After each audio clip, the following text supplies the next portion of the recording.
to Sportscast, August 2nd, 2019, the first Sportscast of the month.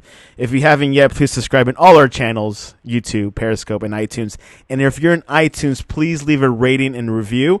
If you're on Facebook, like the page, subscribe, hit the notification so you can see the live Sportscast, because this is the meat of the whole website, the whole operation of the Sportscast. And, of course, visit us on thesportscast.net for the latest news. All the podcasts are there.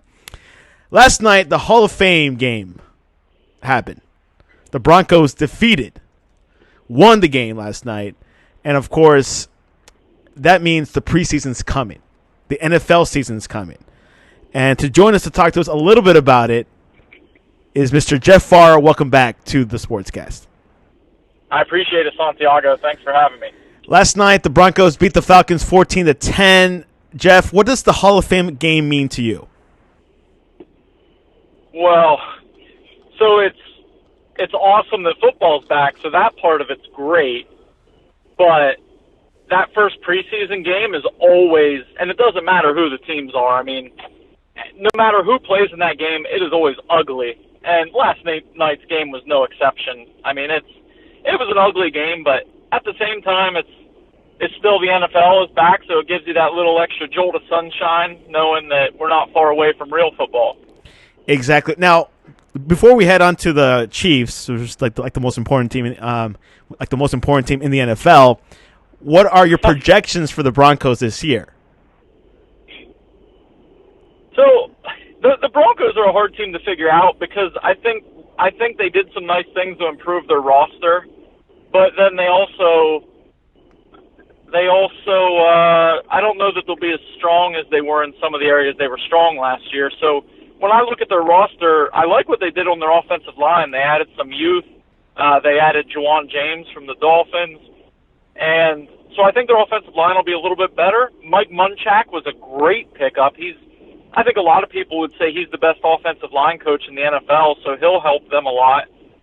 But at the end of the day, it feels as though the Broncos are stuck in that position where if things don't go well, they could be 5-11. If things go great, they could be 10-6. But it's too early to tell based off one preseason game. But it's always difficult when you have a new head coach because, you know, their new head coach was a great defensive coordinator. But we've seen time and time again, some coordinators are great coordinators but not good head coaches.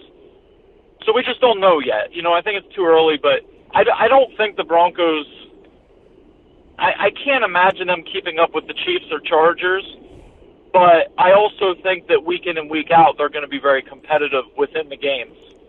Can Flacco lead the Broncos to the playoffs? Ugh. You never say never because in the NFL, crazy injuries happen and surprises happen. But Flacco's going to have to bounce back because he hasn't played well in a while. He had that great Super Bowl playoff, and then I believe it was the next year he had a really good playoff. But since then, he's really struggled. Now, granted, the Ravens didn't surround him with a lot of offensive talent, so it's not all his fault.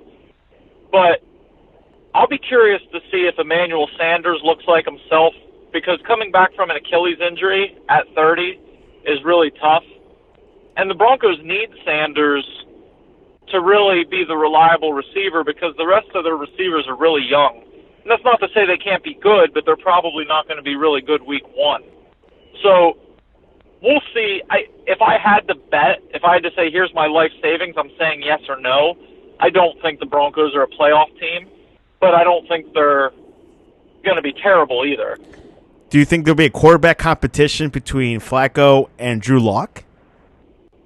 If Drew Lock plays like he did last night, then they're not even going to suit him up for game days. I mean, it's one preseason game, so you can't read too much into that. And I think most people knew that Drew Lock was a project. And I've said this to a lot of people. I think Drew Lock is what people thought Patrick Mahomes was. So people thought that Patrick Mahomes was going to be erratic and, chuck the ball down the field but not be accurate and turn the ball over.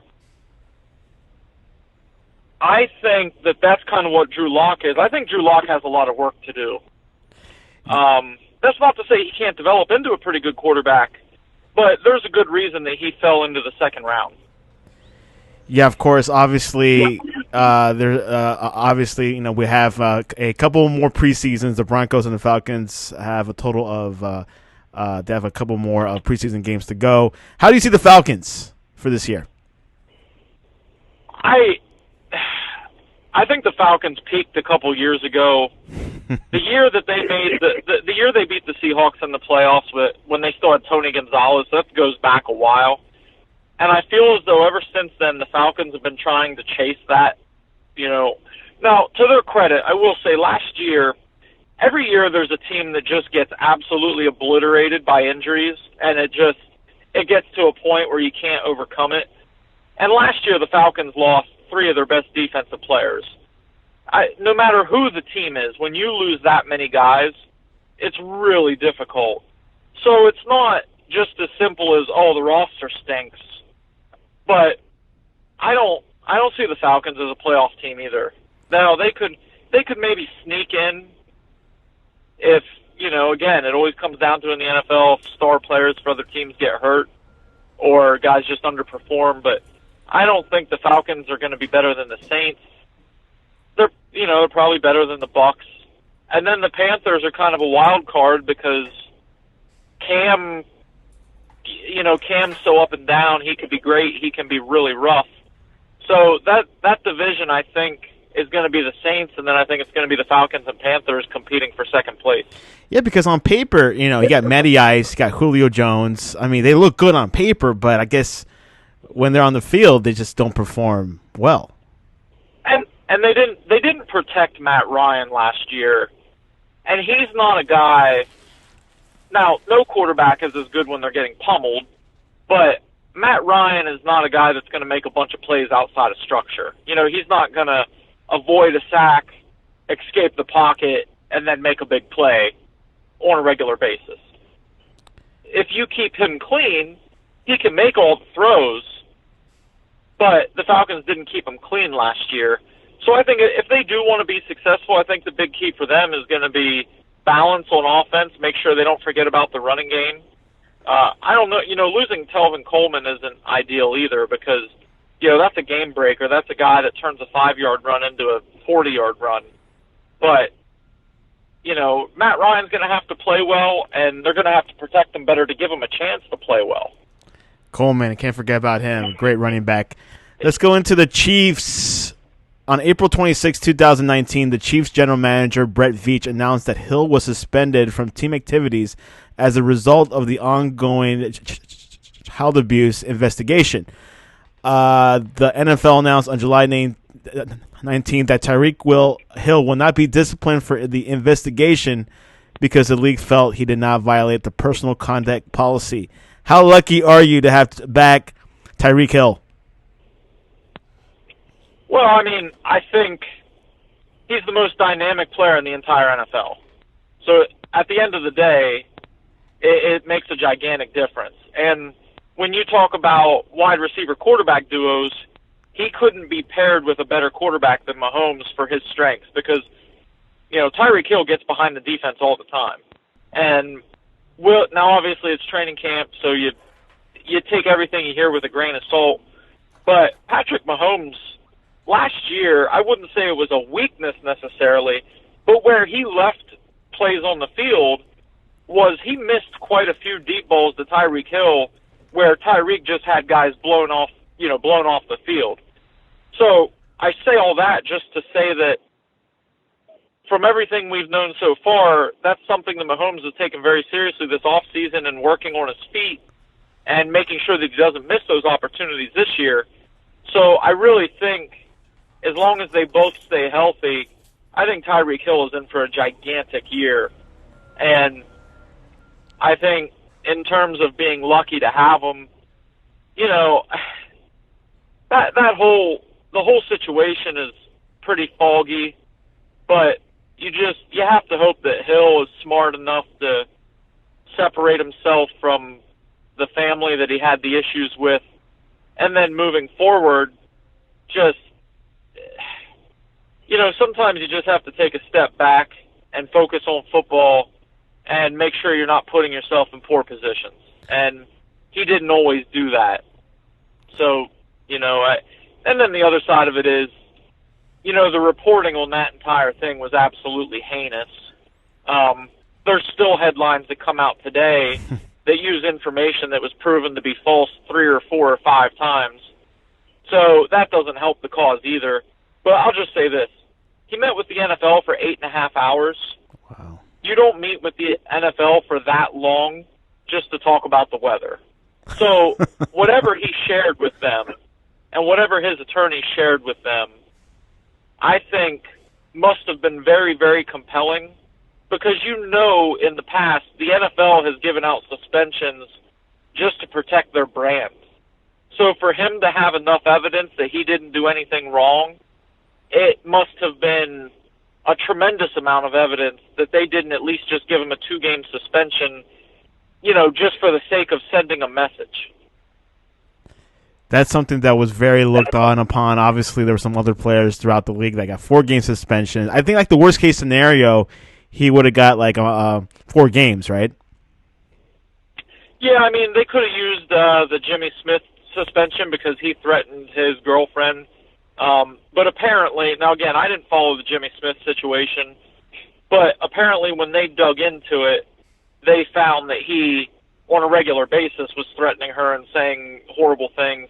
Whereas with Tyreek Hill, at least what we know, they confiscated text messages and all the communication that they had back and forth, and him saying that she should be terrified in the airport was an isolated incident. Now, again, I personally have not seen the text messages, so I'm not trying to play attorney here. But just based on not getting a suspension, that's how the puzzle fits together right now. Wasn't it Tyreek Hill that everyone was saying that he could have got 1-year suspension, or there was some other player? I can't remember his name. Yeah, Kareem Hunt was the one that. Yeah, so Kareem Hunt's with the Browns. He got suspended 8 games. Who knows with Kareem? Do you miss I Kareem? don't know. Completely different guy, completely different set of issues, but he's a Brown now, so hopefully he turns it around, though. Hopefully he makes good on a second chance. Wow, that would have been – obviously Kareem Hunt was a great running back, but Tyreek Hill is a special wide receiver, very quick, very fast, very volatile.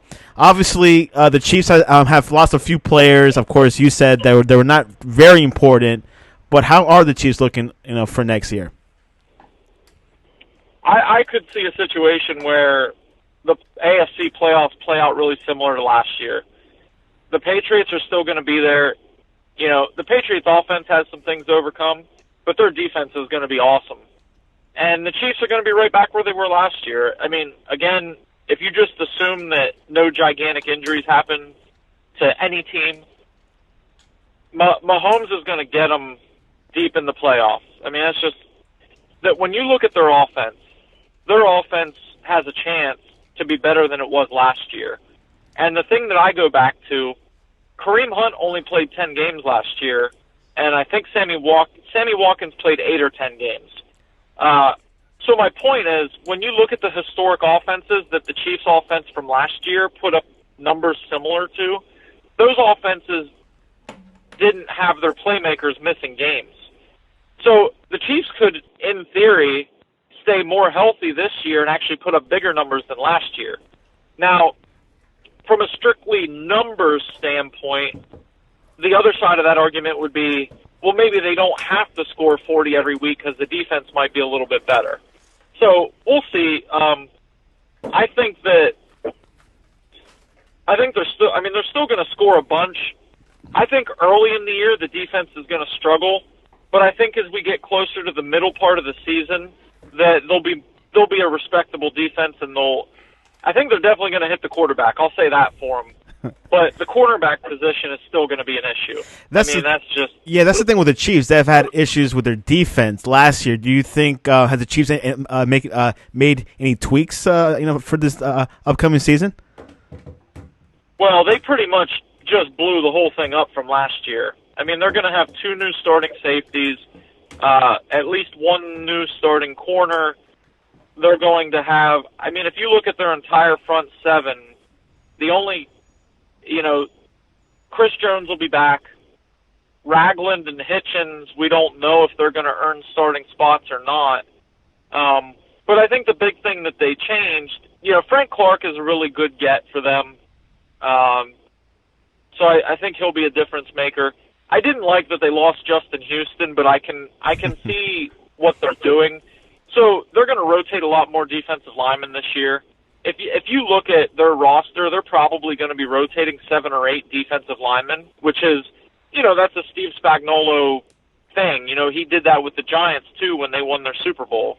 So I think they'll be improved, but it's not going to happen week 1. And it's going to take a little time. So I think early in the year the offense is still going to have to carry them. But the goal is that you're good by December, not by September. That's correct. I think that they can do that. I think that they can. Eric Berry. That they can be better. Will you miss Eric Berry? I mean, the human being, yes, but he only played 3 games last year, so I really don't think they're going to miss him on the field. Unfortunately for him, he's just one of those guys that had so many injuries that eventually your body fails you. And I think there's a good reason he's still a free agent. I just don't think he's right anymore from a health standpoint. So, yes, I'll miss Eric Berry because he seems like a great dude, and you want guys like that on your team. But as a player, he didn't, not to be mean, but he just really didn't bring much last year as a player. Which they brought him back for the Patriots game because he was a good defensive back. He did, and he just couldn't run in that game. He didn't play well. How about D Ford? Will you miss D Ford? D Ford's a guy that you don't want a guy to be defined by one play, but lining up offsides on a play that could have sent you to the Super Bowl. And so I would view it completely differently if Brady had drawn him offsides. So if Brady used the hard count and got D Ford, you would say, you know what, Brady's got a lot of guys with the hard count. But he didn't. D Ford just lined up offsides. And I don't know. I also think D Ford's been, last year was the first time that he played 16 games. So he's always been banged up. He's always playing through minor injuries, and then he's missing games. So I'm glad that he broke out. I'm glad he got his contract with the 49ers. But I don't think you can give big money to a guy that constantly misses games like he has. I just don't think he'll play 16 games most years. That's something that we have to monitor. Kansas City Chiefs, of course, everyone's picking them to go to the AFC Championship. San Diego, how do you see them? Are they going to be a tough challenge in your conference, in your division? They will be, and I think it's more about the defense than the offense. The offense kind of gets the attention because of Phillip Rivers, and if he gets back in camp, Melvin Gordon and Keenan Allen. You think Gordon's coming back? Last year, I don't know if he will or not. I mean, I just don't know. I mean, most teams aren't going to trade high picks for a running back and then give him a big contract. So it's hard to see a situation where he gets traded, and I don't know that he'd want to sit out a whole year. So I really don't know. But the Chargers defense has a lot of talent. They have, Ingram and Bosa is a great pass rush. Derwin James is a nice player. So I think the defense is going to be really, really good. And then on offense, it's all about Phillip Rivers. You either have a quarterback or you don't. And I think last year was the first time I watched Phillip Rivers play and thought that he underthrew some balls and he had trouble making some throws. So once your arm starts to go the wrong direction, it doesn't come back. So does he have another really high-quality year left in him, or does he hit the wall halfway through? that really, to me, is going to be what determines how far they can go. And also the Chargers will be receiving from the Chiefs D-Linear, or defensive lineman D-Liner. How about that? Yeah, I mean, I don't even know that he'll make the team. So that's, you know. You're pretty much saying anyone that leaves Kansas City, they're pretty much, terrible. Well, I'm not saying that. D Ford was a really good player when he was healthy. I mean, that, I like D Ford. Eric Berry. Yeah. Eric Berry was a great player when he was healthy, but he just wasn't. Do you think Eric Berry might join the Cowboys? Maybe, but if he does, it won't be till right before the first game or something. Was he like the player that was able to guard Gronk? Before he tore his Achilles, he covered Gronk and held him to like one catch for 9 yards. So before his body betrayed him, he was great at covering Gronk, but he didn't do a great job on him in this most recent playoff game. That's something to definitely, just to look at what's going to happen. Do you think the Patriots will be a factor with no Gronk? They still will be. They'll look ugly early in the year.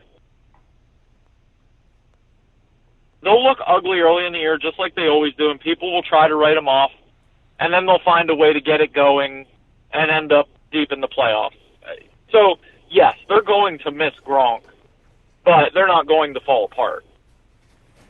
That's something, yeah, they're not. I mean, they'll find a way. I will probably see more Edelman, probably get more catches, though. Probably, and I think the Patriots are going to run the ball a lot, too. I think they're going to run it a ton. They'll run and make some short passes. That's the typical Patriot. Yep. It's very simple. Yep, and then they're going to play great defense because their defense is loaded. Yeah, that's something to look at. Of course, Kansas makes those long passes. That's Mahomes, and wow. Hope to have him. Hopefully, to have him on my fantasy team because he definitely helped me win the league last year. So it'll be a little harder to get him this year. Last year was probably a little easier. Yeah, no one knew him. Like I got him in like the third round. No, like in the 8th round. Sorry. Yeah. Because of you, I got him. This year. Yeah, that won't happen this year. So, I hope he'll get the first pick. Will Ezekiel Elliott be back on time with the Cowboys? Yes, I think they'll get a deal done. He'll be ready by week 1 of the regular season. Do you think Dak is a good quarterback? I think Dak needs everything around him to go well. Wow. Yeah, I don't think Dak's a big-time playmaker. So I think as long as you keep everyone around him playing well, keep the offensive line healthy, keep the running game going, I think he can make plays within structure. But you don't want Dak trying to run around and be the playmaker. So they're going to have to make sure it's going to be hard because once they pay him, then it's harder to create a perfect world around him. Will the Jaguars be a force? I think the Jaguars are going to take a little bit of a step back because I'm not sold on Nick Foles being as good away from Philly and Doug Peterson. And then the Jaguars defense lost Malik Jackson. They lost Telvin Smith. Those are 2 really good players. So I'm not sure the Jags defense is going to be as dominant as it was, and they need the defense to be dominant. So, and their best pass rusher is holding out. So that, now he might be back by the regular season, I'm not sure, but that's a lot to lose and then still expect to be dominant on the level that they were dominant. Are you excited about the Cleveland Browns? Yeah, I think the Browns will make the playoffs. Wow. I think I think Baker Mayfield's going to be good, but I think people are a little bit too quick to put him in that upper echelon with like Breeze, Rodgers, Brady, Mahomes. I don't think Baker's there yet, but I think he could get there. And I think the Browns did a great job of surrounding him with enough talent to give him an opportunity to do that. He has enough talent. Absolutely. Absolutely. And will Richie Incognito help out the Chargers? No. I think he's with the Raiders, isn't he? Oh, Raiders. My bad. Raiders. Yeah. I think this is like his third, fourth comeback. Yeah, I mean, he's... yeah. You know, unless he found the fountain of youth, yeah, I can't imagine he makes much of a difference there. Yeah, and the big question is, will the Raiders be competitive this season? I think they'll be competitive. They're not going to be a team that just gets rolled. I don't think they're a playoff team, but I think they're going to be better than last year. I think so too. John Gruden has made a lot of changes, but he's keeping his quarterback though. It's interesting. Yeah, they'll replace him at some point, but you ride it out until you get the team around them build up, and then you move on to someone that you really love once you have everything around them in place. Well, this show has become the NFL preview show, but obviously we'll probably preview more teams throughout the upcoming weeks, and we'll see some preseason. Were you happy with Kansas City's picks on the NFL draft? Yeah, I mean, McCole Hardman, I think, is going to be a nice receiver. I mean, he was